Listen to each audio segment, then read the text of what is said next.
نحمده ونصلي ونسلم على رسوله الكريم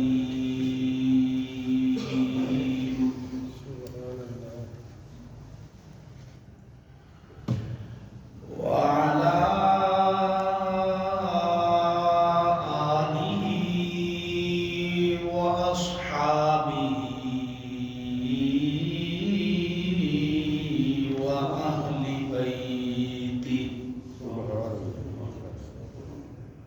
وأهل بيته وأولياء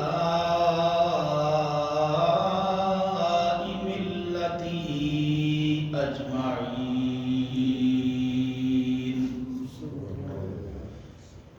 أما بعد فأعوذ بالله من الشيطان الرجيم. بسم الله الرحمن الرحيم.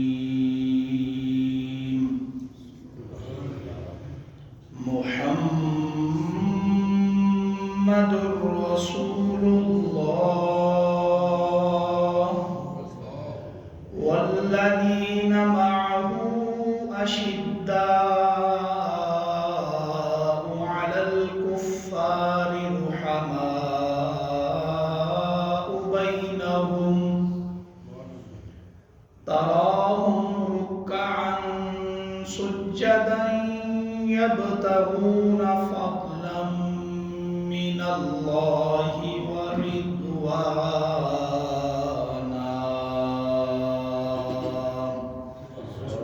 صدق الله مولانا العظيم وبلغنا رسوله النبي الكريم الأمين.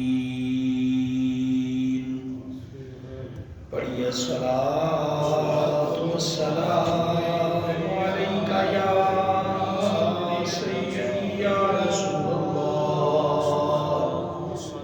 الصلاۃ والسلام علیک یا سیدی یا حبیب اللہ. الصلاۃ والسلام علیک یا سید المرسلین وعلى آلك وأصحابك يا رحمة للعالمين. اللہ رب العزت جل مجدہ العظیم کی حمد و ثنا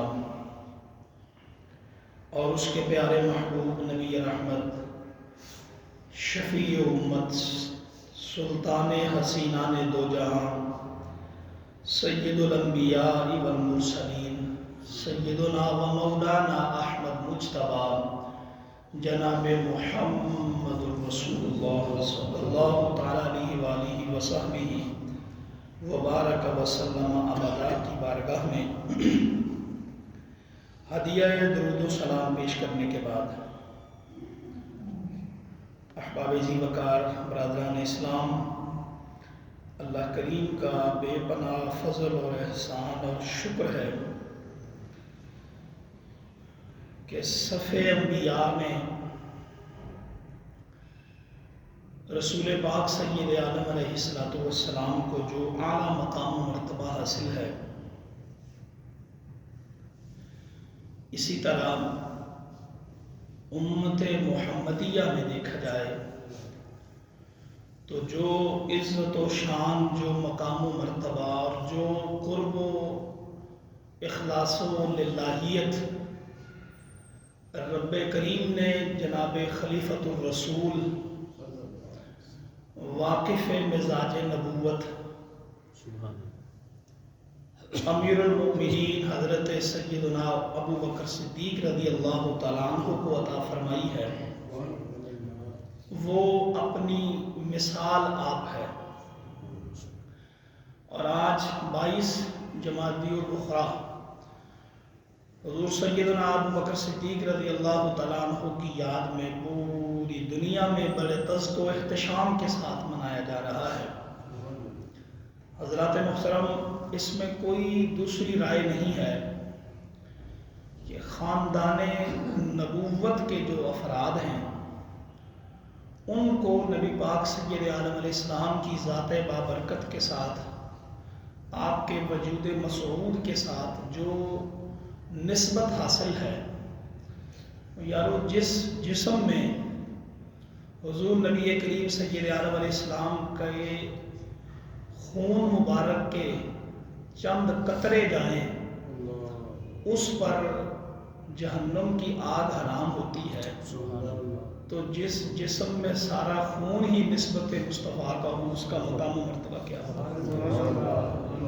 تو یہ بھول اور یہ خیال اور یہ وہم ذہن میں رکھنا کہ نبی پاک سید عالم علیہ السلام کے جتنے بھی اصحاب ہیں ان کا اپنا اپنا مقام و مرتبہ ہے، لیکن جو آل رسول کا رسول پاک علیہ السلام کے ساتھ تعلق ہے وہ خاندان میں سے یا آپ کے اصحاب میں سے کسی اور شخص کو حاصل نہیں۔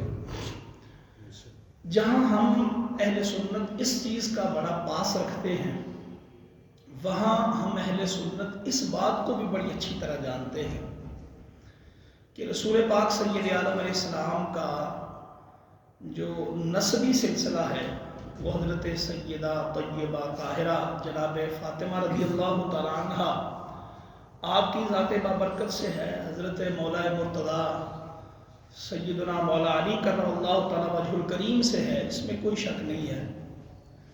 اور ان نفوس قدسیہ کے متعلق جو بھی ارشادات عالیہ موجود ہیں وہ اپنے تئیں کسی بھی اعتبار سے کم نہیں ہے، لیکن اس کے ساتھ ساتھ یہ پہلو بھی سمجھنا چاہیے کہ نبی پاک سید عالم علیہ السلام نے جب اعلان نبوت فرمایا ہے تو حضرت مولا مرتضیٰ رضی اللہ تعالیٰ عنہ آپ اس وقت بچوں کی طرح تھے، بچوں کی طرح عمر شریف جو ہے وہ اس مرحلے میں تھی۔ لیکن اگر آپ غور فرمائیں تو جب پہلی وحی کا نزول ہوا، حضور نبی پاک سید عالم علیہ السلام جب گھر تشریف لائے اور زملونی دثرونی فرمایا کہ میرے اوپر چادر اڑائیے، کمبل دیجئے میرے اوپر، تو حضرت سیدہ طیبہ طاہرہ ام المومنین حضرت سیدہ خدیجہ الکبریٰ رضی اللہ تعالی عنہا آپ نے جن محبت برے، جن اخلاص اور اپنائیت کے الفاظ کے ساتھ محبوب کریم علیہ السلام کو دلاسا دیا ہے، وہ اگرچہ عمر میں بڑی تھی لیکن ظاہری بات ہے کسی بڑے کو بچہ کوئی بات کرے وہ اس کے لیے اس قدر جو ہے نا وہ تسکین کا باعث نہیں بنتا جب اس جتنی عمر کا ہم پلہ بندہ کہے کہ جناب کوئی گل نہیں میں تھوڑے نال کھڑا، تو انسان کو زیادہ راحت نصیب ہوتی ہے۔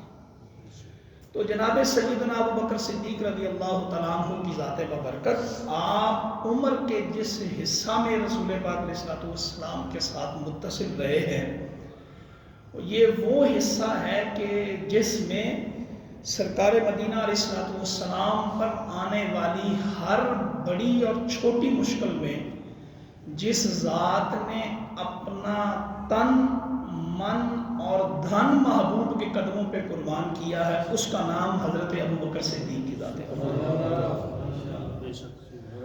بلکہ ایک دفعہ تو اپنی اس محبت کا اظہار بھی یوں کر دیا تھا، اس کی میرے آقا چاہت یہ ہے آنکھیں میری ہوں سونیا محبوب چہرہ تیرا ہو، میں ابو بکر اس کو دیکھتا رہوں اور میری خواہش یہ ہے مال میرا ہو اور قدم محبوب تیرے ہوں، تو جس کو کہے ابو بکر اس کو عطا فرماتا چلا جائے۔ تو یہ اس ذات بابرکت کے خصائل میں سے ہے۔ اور آپ ایک اور سنیے، حضرت علامہ اسماعیل حقی رحمۃ اللہ تعالی نے روح البیان میں یہ روایت بیان کی ہے کہ حضور نبی پاک علیہ الصلوۃ والسلام نے اپنے اس وفا شعار غلام اور اپنے اس اخلاص و محبت سے بھرپور شخصیت اور ساتھی کے متعلق کیا ارشاد فرمایا؟ حضور نے ارشاد فرمایا کہ اخلاص کے اللہ کے نزدیک اخلاق کے اللہ کے نزدیک 360 درجے 360 درجے ہیں۔ حضرت سیدنا ابو بکر صدیق رضی اللہ تعالیٰ عنہ عرض گزار ہوئے، میرے آقا وہ جو 360 درجے ہیں، مثلا شرم بھی اخلاق ہے، سچ بولنا بھی اخلاق ہے، اپنے مال سے کسی کی خدمت کرنا وہ بھی اخلاق ہے، دیانتداری بھی اخلاق ہے، وفا بھی اخلاق ہے، شرم و حیا اور دیگر جتنے بھی درجے ہیں، حضور نے فرمایا 360 درجے اللہ کے نزدیک کس کے ہیں؟ اخلاق کے ہیں۔ حضرت ابوبکر صدیق پاس بیٹھے ہیں، عرض کی میرے آقا وہ جو 360 درجے ہیں کیا ان میں سے کوئی ایک بھی میرے اندر ہے؟ ایک پوچھا ہے، زیادہ نہیں پوچھے۔ عرض کی میرے آقا وَإِنَّكَ لَعَلَىٰ خُلُقٍ عَظِيمٍ، تو آپ ہیں۔ ان کے ذہن میں بھی یہ ہے کہ جن کے کردار سے اخلاق عظیم طے پاتا ہے وہ تو حضور کی ذات بابرکت ہے۔ عرض کی آقا میں تو غلام ہوں، سنیا کوئی ایک آدھ درجہ اللہ نے مجھے بھی عطا فرمایا ہے؟ سنیے حضور نے کیا ارشاد فرمایا کلہم فیک یا ابی بکر، اے ابو بکر اللہ نے اخلاق کے سارے درجے تیری ذات کے اندر رکھے۔ اتنی عظیم الشان، عظیم المرتبت اور واقف مزاج نبوت نبی پاک سید عالم علیہ السلام کی مجلس مبارک میں جو ہونے والے کام ہیں، آپ کے ارشادات اور آپ کے جو ہونے والے اعمال ہیں، ان کی حکمت کیا ہے، نبوت چاہتی کیا ہے، نبوت سمجھتی کیا ہے، نبوت ان چیزوں کا کیا نتیجہ نکالنا چاہتی ہے۔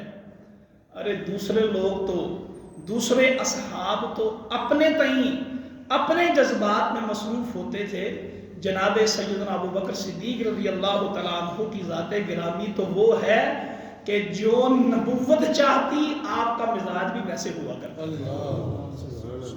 یہی وجہ ہوئی کہ ایک دن حضرت جناب سیدنا ابو بکر صدیق رضی اللہ تعالیٰ عنہ اور جناب حضرت عمر فاروق رضی اللہ تعالیٰ عنہ دونوں شخصیات آپ اکٹھی آ رہی تھی، تو آپ کو دیکھ کے نبی پاک علیہ الصلوۃ والسلام نے فرمایا ہاذانی، لوگوں یہ جو دونوں ہیں نا، یہ دونوں میرے لیے کان بھی ہیں اور میرے لیے آنکھیں بھی ہیں۔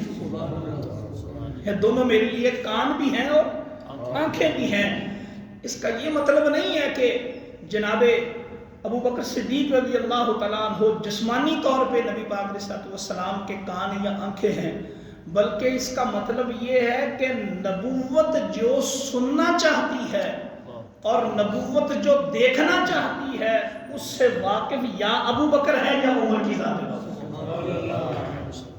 اور یہ متعدد بار ہوا، حضور نبی پاک علیہ الصلوۃ والسلام کی حیات طیبہ میں یہ متعدد بار ہوا کہ اصحاب کرام کا کسی بات میں، کسی معاملے میں موقف کچھ ہوتا تھا، لیکن جناب ابو بکر صدیق رضی اللہ تعالیٰ عنہ کا مزاج وہی ہوتا جو مزاج نبوت ہوا کرتا ہے۔ اللہ کریم نے قرآن پاک جب اتارا اور یہ تقریباً 22.5 سال کے لگ بھگ عرصے میں جب اپنے اختتام کو، اپنی تکمیل کو یہ سلسلہ ہوا، رب کریم نے فرمایا الیوم اکملت لکم دینکم واتممت علیکم نعمتی ورضیت لکم الاسلام دینا۔ رب کریم نے دین کو مکمل فرمایا اور مسلمانوں کے لیے اسلام کو جب بطور دین منتخب فرما دیا۔ حضرات محترم، اس پر خوشی منانا کوئی غیر شرعی معاملہ نہیں بلکہ عین شریعت کے مطابق ہے۔ صحابہ کرام خوش تھے کہ اگر ایک استاد اپنے شاگرد کو یہ کہہ دے کہ تمہارا یہ سیمسٹر، تمہاری یہ کتاب مکمل ہو گئی، اور میں تمہارے اس پڑھنے پر راضی ہوں، تو اس طالب علم کا خوش ہونا سمجھ میں آتا ہے اور یہ حقیقت پر مبنی ہے۔ لیکن آپ غور فرمائیں، صحابہ کرام خوشی سے شاداں و فرحاں ہیں کہ شکر ہے وہ مقصد بعثت جس کے ساتھ حضور تشریف فرما ہوئے تھے وہ ہماری ہی نے حیات میں، ہماری زندگی میں مکمل ہوا۔ اللہ نے ہمیں کے درمیان قرآن شریف کا نزول شروع کیا اور ہماری درمیان ہی یہ پیغام جو ہے وہ دنیا تک مکمل پہنچا۔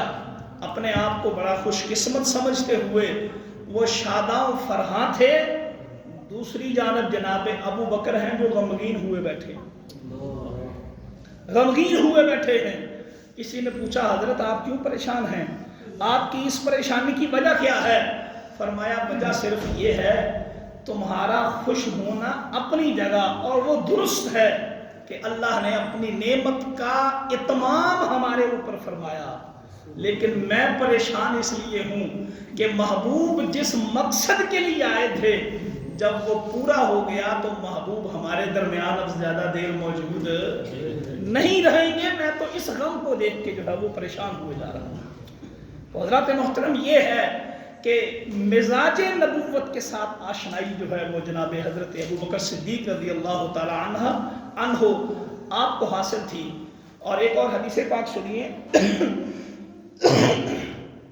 مستدرک حاکم میں ہے، حضور سید عالم نبی مکرم علیہ السلام تشریف فرما تھے کہ وفد بنی عبد القیس حضور کی بارگاہ میں آئے۔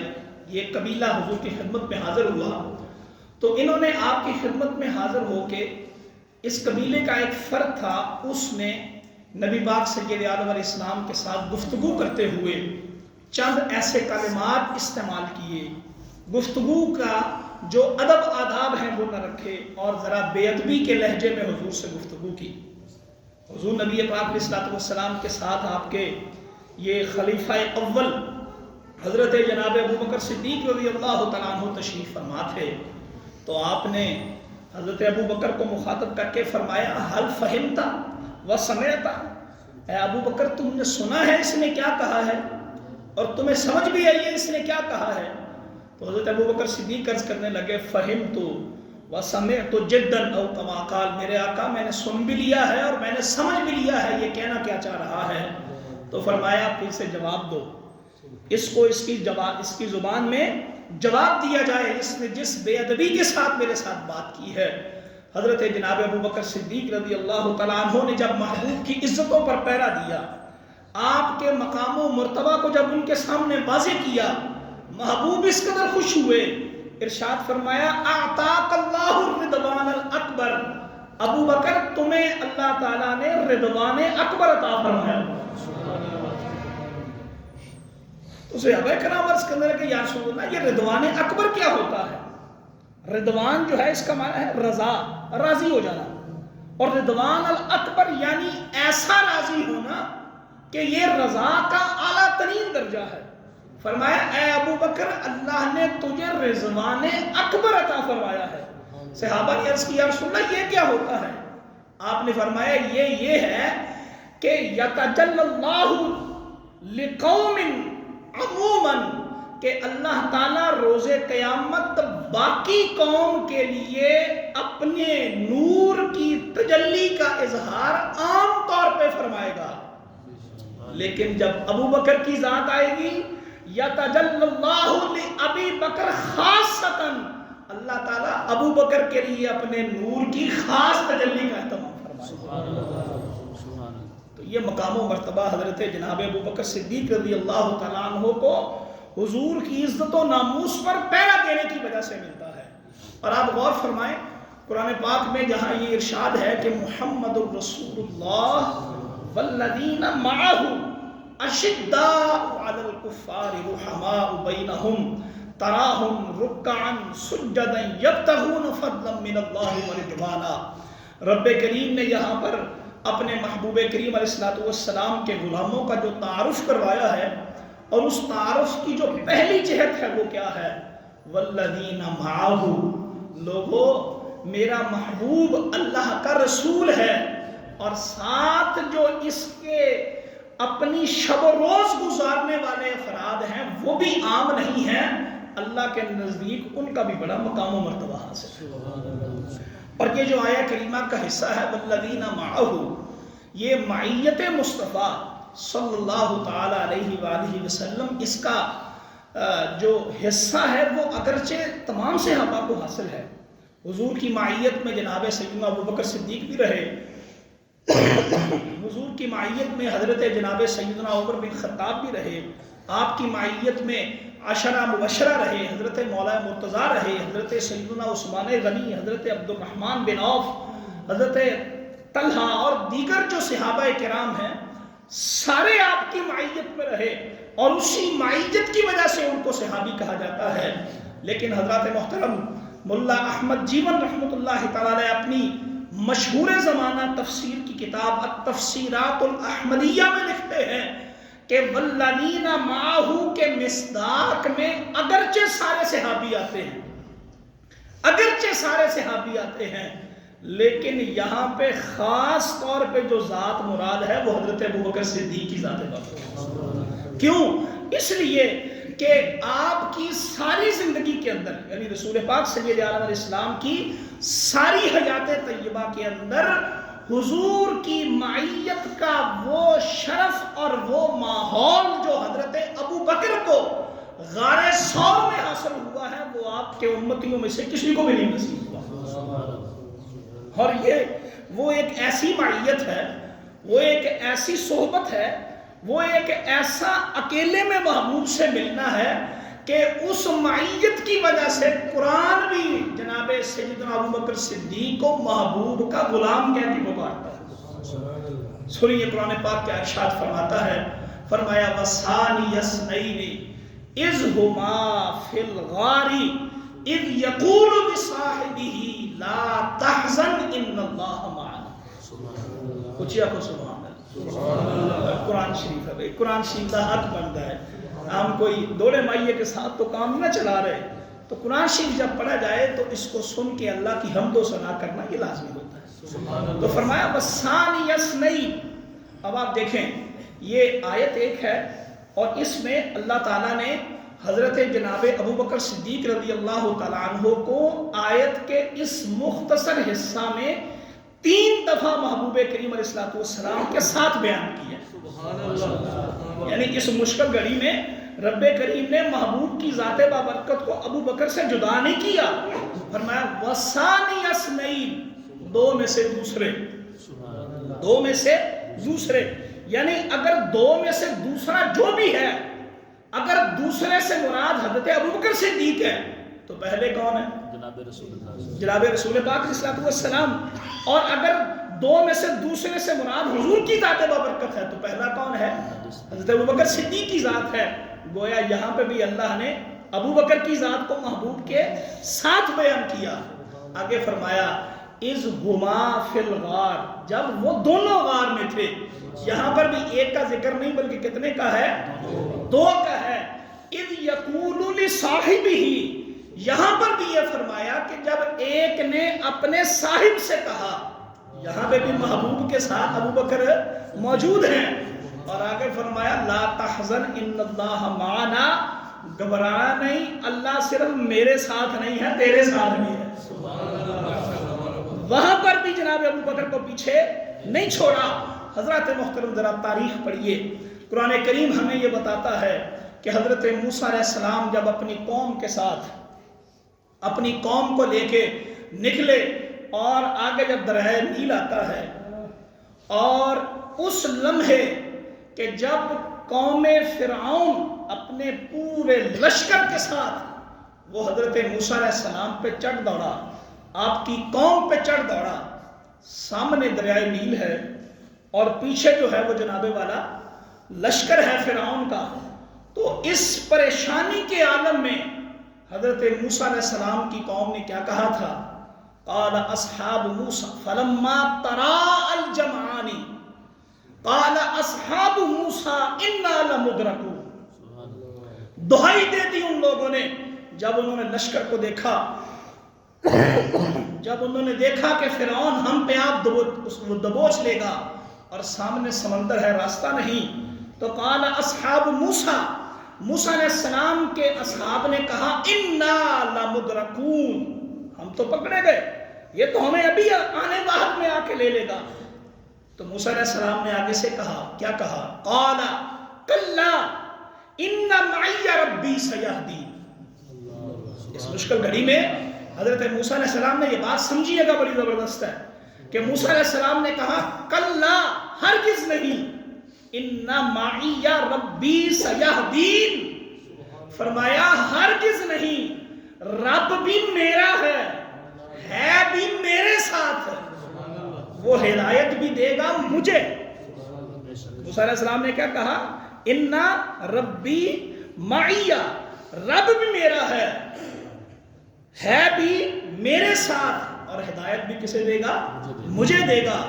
لیکن حضرات محترم ذرا یہاں دیکھیے، وَسَانِ يَسْنَيْنِ إِذْ هُمَا فِي الْغَارِ إِذْ يَقُولُ لِصَاحِبِهِ لَا تَحْزَنْ إِنَّ اللَّهَ مَعَنَا۔ حضرات گرامی قدر، جب کفار غار ثور کے دہانے پہ آ گئے اور ان کے قدم اندر سے جناب ابو بکر صدیق رضی اللہ تعالیٰ عنہ جب دیکھے اور انہیں خدشہ لاحق ہوا، اپنی ذات کا نہیں، محبوب کا، کہ کہیں یہ مبادہ اندر آ گئے تو ہمیں پکڑ کر نہ لے جائیں، ہمارے ساتھ زد و کوب نہ ہو، ہمارا سارا پروگرام جو ہے وہ کہیں ختم نہ ہو جائے۔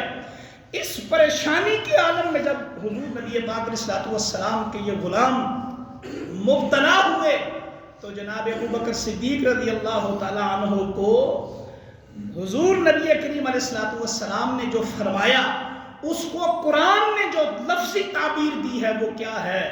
اذ یقول لصاحبہ لا تحزن ان اللہ معنا۔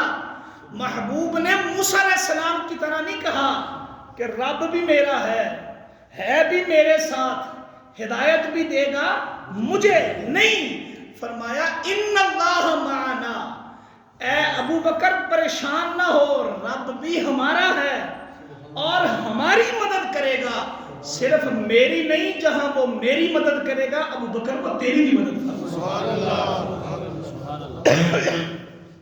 اور یہاں پر مفسرین نے بڑی خوبصورت بات کی ہے، وہ فرماتے ہیں اس کا مطلب ہے، سمجھ آئی کہ قوم موسیٰ کے اندر، حضرت موسیٰ علیہ السلام کی قوم کے اندر صدق میں، وفا میں، اپنے نبی کی محبت میں، اپنے نبی کی اخلاص میں، اپنے نبی کی خدمت میں ایک شخص بھی ایسا نہ تھا کہ جس کو موسیٰ علیہ السلام اپنے ساتھ ملا کے کہتے ہاں تو میرے ساتھ ہے، ایک شخص بھی ایسا نہ تھا۔ بلکہ موسیٰ علیہ السلام نے اپنی ساری قوم کے مقابلے میں کیا کہا؟ کلا ان معی ربی سیہدین، کہ میرے رب ہے وہ مجھے ہدایت دے گا۔ کسی قوم کے فرد کو ساتھ شامل نہ کیا، شاید وہ عشق، محبت، ادب، پیار، اخلاص اور صدق کے اس مقام پر نہیں تھے، لیکن یہ عزت و مقام، یہ شہرت اور یہ مقام و منصب جناب حضرت سیدنا ابو بکر صدیق کو حاصل ہے کہ حضور سید عالم علیہ السلام کے یہ غلام جب غار ثور میں پریشانی کا شکار ہوتے ہیں تو حضور صرف یہ نہیں فرماتے کہ ابو بکر خدا میرے ساتھ ہے، فرمایا نہیں، خدا میرے ساتھ بھی ہے اور خدا تمہارے ساتھ بھی۔ اور یہاں ایک اور بات سنیے، صدق کیا ہوتا ہے؟ یعنی آپ کا جو لقب ہے وہ صدیق ہے۔ صدیق یہ وہ مرتبہ ہے، یہ وہ صلاحیت ہے کہ انسان کو جب یہ مقام و مرتبہ حاصل ہوتا ہے تو اس کے سامنے جب حق پیش کیا جاتا ہے، اس کے سامنے جب سچی بات پیش کی جاتی ہے نا، تو وہ اس کو قبول کرنے میں گھبراتا نہیں ہے، وہ اس کو قبول کرنے میں شش و پانی کا شکار نہیں ہوتا۔ وہ یہ نہیں دیکھتا میرے قبیلے والے کیا کہیں گے، میرے ارد گرد کے افراد کیا کہیں گے، میرے کاروباری جو مسالک والے افراد ہیں وہ کیا کہیں گے، بلکہ وہ ان سب چیزوں کو بالائے طاق رکھتے ہوئے جب ان کے سامنے حقائق آتے ہیں تو وہ اس کو قبول کرنے میں کسی قسم کا دیر نہیں لگاتے۔ یہ مقام و مرتبہ اگرچہ حضور سید عالم علیہ السلام کے اکثر غلاموں کو، یعنی آپ کے سارے صحابہ کو صدق کا یہ مقام حاصل تھا، لیکن ابو بکر کی ذات وہ ہے جس کو صدیق اکبر کہا جاتا تھا، جن کو صدیق اکبر کہا جاتا تھا، یعنی جن کے سامنے لوگ آ کے کہتے تھے اے ابو بکر، اگر کوئی بندہ یہ کہے کہ میں راتوں رات یہاں سے گیا بھی، میں نے آسمان بھی دیکھا، میں نے جناب والا ساتوں آسمان کی سیر کی، جنت و دوزخ دیکھی، عرش اولا دیکھا، میں نے مسجد اقصی دیکھی، اور وہ آنے واحد میں واپس بھی آئے اس حالت میں کہ بستر گرم ہو اور کنڈی ہل رہی ہو، اے ابو بکر ایسا ہو سکتا ہے؟ آپ فرمائے یہ چھوڑو، یہ بتاؤ تمہیں کہا کس نے ہے؟ تمہیں کہا کس نے ہے؟ تو لوگ کہتے کہ جناب یہ تمہارے دوست نے بات کی ہے۔ فرمایا ایسے تو نہیں ہوتا، لیکن اگر وہ کہتا ہے تو خدا کی عزت کی قسم ایسا ہو سکتا۔ یہ وہ صدیق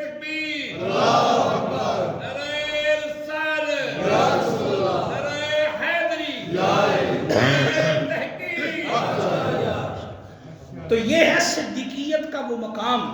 ماننے والے تو بڑے تھے، لیکن جو بلا کسی تردد کے، بغیر کسی دلیل کے اپنے محبوب پر سب کچھ قربان کرنے کو تیار ہوتا ہے، اس کو ابو بکر صدیق کی ذات بابا، اس کو دنیا صدیق اکبر کے نام سے جانتی ہے۔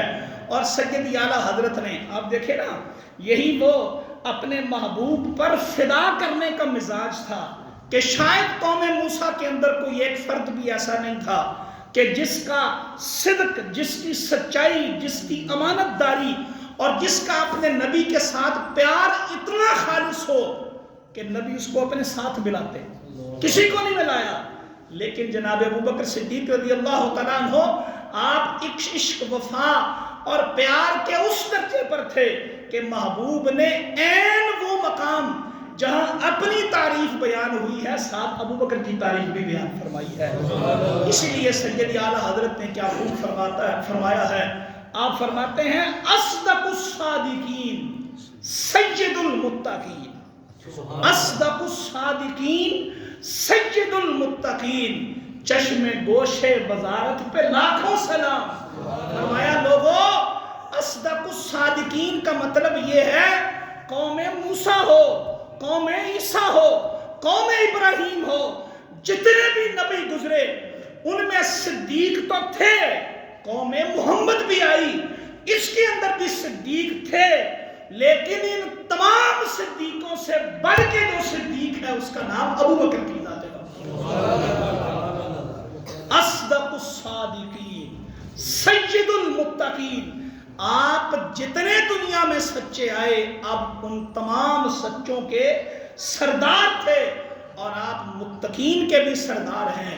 آگے فرمایا چشم گوشے وزارت پہ لاکھوں سلام، مطلب یہ ہے کہ جو محبوب نے فرمایا ہے نا کہ ابو بکر میرے کان اور میری آنکھیں ہیں، اس کا مطلب یہ ہے کہ جو نبوت سننا چاہتی ہے، نبوت جو دیکھنا چاہتی ہے، اس صلاحیت پر احمد رضا سلام پیش کر رہا۔ تو حضرات گرامی قدر، آپ میں آخری بات کر کے اپنی گفتگو ختم کروں گا۔ آپ ذرا محبت کے ساتھ دیکھیے نا کہ حضور سید عالم علیہ السلام کے مزاج کے ساتھ واقفیت جناب حضرت ابو بکر صدیق رضی اللہ تعالیٰ عنہ کو کس قدر ہے کہ دین تکمیل پاتا ہے، لوگ خوشیاں مناتے ہیں اور ابو بکر جو ہے وہ غمگین ہو جاتے ہیں، اس لیے کہ اگر قرآن مکمل ہو گیا تو اس کا مطلب ہے محبوب کے جانے کا ٹائم آ چکا ہے۔ اور آپ دیکھیں صلح حدیبیہ ہے، صلح حدیبیہ میں حضرت سیدنا عمر فاروق رضی اللہ تعالیٰ عنہ جیسا مدبر آدمی، آپ جیسا دنا آدمی جس کے راستے پر شیطان جو ہے وہ نہیں چل پاتا، وہ بھی بڑے چیں بجبی ہیں کہ یا رسول اللہ ہم سچے نہیں ہیں، یا رسول اللہ ہمارا دین سچا نہیں ہے۔ یہی بات حضرت ابو بکر سے عرض کی، اے ابو بکر ہم سچے نہیں ہیں، ہمارا دین سچا نہیں ہے۔ فرمایا ہم بھی سچے، ہمارا دین بھی سچا۔ تو فرمایا یہ یوں دب دب کے صلح کیوں کی جا رہی ہے؟ اس وقت کوئی جواب نہ ملا، لیکن جب ٹھیک 2 سال کے بعد صلح حدیبیہ کے اثرات سامنے آئے اور مکہ فتح ہوا، تو تو حضرت عمر فاروق رضی اللہ تعالیٰ عنہ آپ حضرت ابو بکر کے پاس کھڑے ہوئے اور کہا کہ میں نے اس دن جو آپ سے پوچھا تھا کہ کیا ہم سچے نہیں، کیا ہمارا رسول سچا نہیں، کیا ہمارا دین سچا نہیں، آپ نے اس وقت کوئی جواب نہیں دیا تھا، خاموش کیوں تھے؟ آپ نے فرمایا میں خاموش اس لیے تھا کہ جس فیصلے پر مصطفیٰ راضی ہے اس فیصلے پر ابو بکر بھی راضی ہے۔ اگر محبوب نے خاموشی اختیار کی ہے تو اس کا مطلب اس میں خیر ہی خیر ہے۔ یہ ہے وفا، یہ ہے صدق، یہ ہے محبوب کے ساتھ محبت کہ اپنی رائے، اپنا خیال ایک طرف رکھ کے سر سے لے کر پاؤں تک مصطفیٰ کے ہر قول و فعل پر اعتبار کرنا، یہ ابو بکر صدیق کا کام۔ اور پھر آپ آخری بات سنیے کہ یہ ادب تھا، یہ محبت ہے کہ ہم نبی پاک سید عالم علیہ السلام جب اس دنیا سے پردہ فرمانے لگے تو آپ کی پیاری شہزادی حضرت سیدہ فاطمہ رضی اللہ تعالیٰ عنہ آپ اپنے والد محترم کو دیکھ کر کہ ابا جان دنیا سے جا رہے پریشان تھی، تو آپ نے بلایا کان میں کچھ بات کہی تو آپ مسکرانے لگی۔ تو حضرت سیدہ عائشہ فرماتی ہیں رضی اللہ تعالیٰ عنہ کہ میں نے پوچھا کہ حضور نے آپ کو کیا فرمایا ہے؟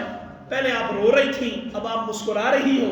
کہتے جی میرے سرکار، میرے آقا، میرے والد گرامی صلی اللہ تعالیٰ علیہ وسلم آپ نے یہ بتایا ہے کہ فاطمہ میرے بعد دنیا والوں میں سے جو سب سے پہلے مجھے آ کے ملے گا وہ تیری ذات بابرکت ہوگی۔ ٹھیک ہے نا؟ یہ بات سمجھ آ گئی نا؟ ذرا تھوڑا سا تاریخ کو اور کھنگالو نا۔ جو بعد والے خلیفہ ہیں وہ تو شہادت کا مرتبہ پائے نا، حضرت عمر فاروق، حضرت جناب عثمان غنی اور حضرت مولا مرتضیٰ، یہ تو شہید ہوئے، لیکن یہ پہلا خلیفہ جو خلیفۃ الرسول جن کو کہا جاتا ہے حضرت ابو بکر صدیق، آپ شہادت کے مرتبے پر، یعنی آپ شہید نہیں ہوئے، آپ وہ فرد ہیں، یعنی اس دورانیہ میں آپ کے سوا دو سالہ جو آپ کا اقتدار ہے، خلافت کا دور ہے، اس میں بلا شبہ جنگیں بھی ہوئیں، غزوات بھی ہوئی، صحابہ کرام بھی شہید ہوئے، لیکن وہ افراد جن کی طبی موت ہوئی وہ ہمیں تاریخ میں جو ملتے ہیں اور بھی ہوں گے، لیکن نامی گرامی الفاظ میں ایک حضرت سیدہ طیبہ طاہرہ حضور کی شہزادی ہے، جن کے بارے میں حضور خود فرما کے گئے کہ میرے بعد میرے جو قریب ترین میرے پاس آئے گا وہ تم ہوگی۔ دوسرا کون ہے؟ دوسرا ابو بکر کی ذات بابرکت ہے، جو جناب سیدنا ابو بکر صدیق کی ذات بابرکت ہے، اور آپ کی جو طبی موت ہے اس کی وجہ کیا بنی؟ کیا کوئی زخم لگا؟ نہیں۔ کیا کسی قسم کی کوئی بیماری تھی؟ نہیں۔ کسی قسم کا کوئی علاج چل رہا تھا؟ نہیں۔ آپ کی اہلیہ حضرت اسماء بنت امیس سے پوچھا گیا وجہ کیا ہے؟ حضرت ابو بکر صدیق کی اتنی عمر تو نہیں ہے، آپ بیمار بھی نہیں ہوئے، اور پھر یہ وفات کیوں ہوئی؟ کہتی میں اور تو کچھ نہیں جانتی، صرف اتنا پتا ہے سارا دن جو خلافت کے امور ہیں نمٹانے کے بعد یہ اپنے کمرے میں جب جاتے تو رات سے لے کر صبح تک ان کے کمرے سے رونے کی آواز آتی تھی۔ یہ ہر لمحے اپنے محبوب کو یاد کر کے ہچکیاں لیا کرتے تھے۔ گویا پتا چلا یہ طبی موت تو ہے، لیکن اس طبی موت کے پیچھے بھی عشق مصطفیٰ جو ہے وہ کاربن ہوا کرتا۔ انہوں نے اپنی جان کسی جنگ میں نہیں دی، رو رو کے محبوب کے فراق میں جو ہے وہ دل برداشتہ ہو چکے تھے۔ حضرات محترم، جانا تو دنیا سے ہر کسی نے ہے، لیکن کتنا ہی اچھا ہو کہ انسان کی جو موت ہے وہ اپنے محبوب کی، اپنے رب کی یاد میں بسر ہو، اس کے پیار میں بسر ہو، ان کی سیرت طیبہ پر عمل کرنے پر بسر ہو۔ اللہ کریم سے دعا ہے وہ ہم سب کی حاضری کو اپنی بارگاہ میں شرف قبولیت عطا فرمائے، اور اپنے اس نیک پاک باز سید المتقین شخصیت جو ہے ان کی سیرت پر عمل کی توفیق عطا فرمائے۔ وآخر دعوانا الحمدللہ رب